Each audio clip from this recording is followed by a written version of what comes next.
Afternoon बच्चों आज मैं आपको आपका जो चैप्टर है 14 हार की जीत, ये पेज नंबर है अभ्यास पुस्तिका में 45।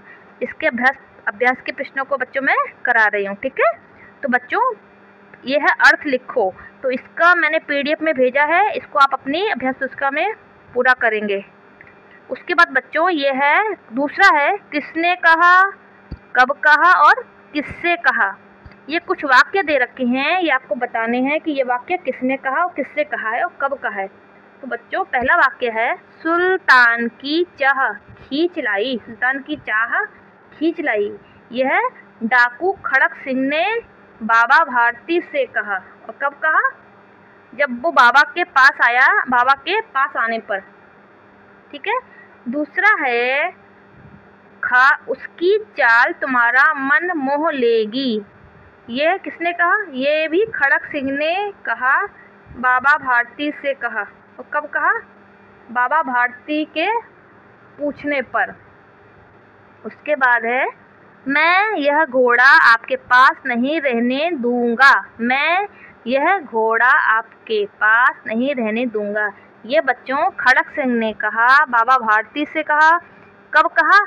आश्रम से जाते समय उसने कहा। और चौथा है इस कंगले की बात भी सुनते जाना।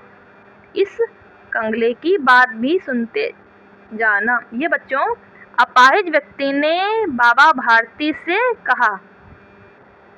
किसने कहा? अपाहिज व्यक्ति ने बाबा भारती से कहा। कब कहा? बाबा भारती के घोड़े पर चढ़ने के समय। जब बाबा भारती घोड़े पर चढ़ रहे थे ना, घूमने जाने निकलने के लिए, उस समय कहा बच्चों। ठीक है, उसके बाद बच्चों ये है टिक लगाओ। बाबा भारती ने घोड़े का क्या नाम रखा था? क्या रखा था? सुल्तान। दूसरा है खड़क सिंह कौन था? डाकू था। तीसरा बाबा भारती को अपना घोड़ा देखकर कैसा आनंद होता था? बाबा भारती को अपना घोड़ा देखकर कैसा आनंद होता था? क्या होगा? जैसा किसान को अपने लहलहाते खेत देखकर होता है।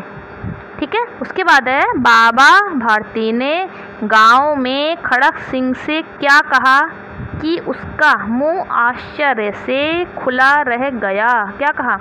तो बच्चों 3 वाक्य दे रखे हैं, तो उसमें कौन सा सही है? ये बीच वाला, इस घटना को किसी के सामने प्रकट ना करना। ठीक है, उसके बाद बच्चों ये आपके क्वेश्चन आंसर हैं, ये मैंने देखिए लिखे, मैं इसको भी आप अपनी कॉपी पर लिखिए।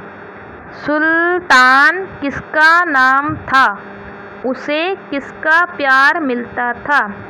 सुल्तान एक घोड़े का नाम था, उसे बाबा भारती का प्यार मिलता था। दूसरा है खड़क सिंह कौन था?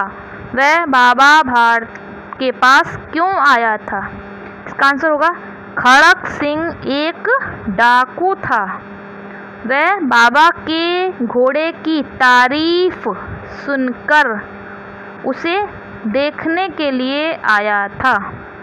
इसके बाद है बच्चों तीसरा प्रश्न, वृक्ष की छाया में पड़ा अपाहिज कौन था और उसने क्या प्रार्थना की? इसका आंसर होगा वृक्ष की छाया में पड़ा अपाहिज डाकू खड़क सिंह था। क्या है? वृक्ष की छाया में पड़ा अपाहिज डाकू खड़क सिंह था। उसने प्रार्थना की, बाबा मैं दुखिया हूँ, मुझ पर रहम करो। राया वाला यहाँ से 3 मील दूर है, मुझे वहाँ जाना है। घोड़े पर चढ़ा लो, परमात्मा तुम्हारा भला करेगा। उसके बाद बच्चों है आखिरी क्वेश्चन, पाठ के आधार पर बताओ हार कर भी कौन जीता और कैसे।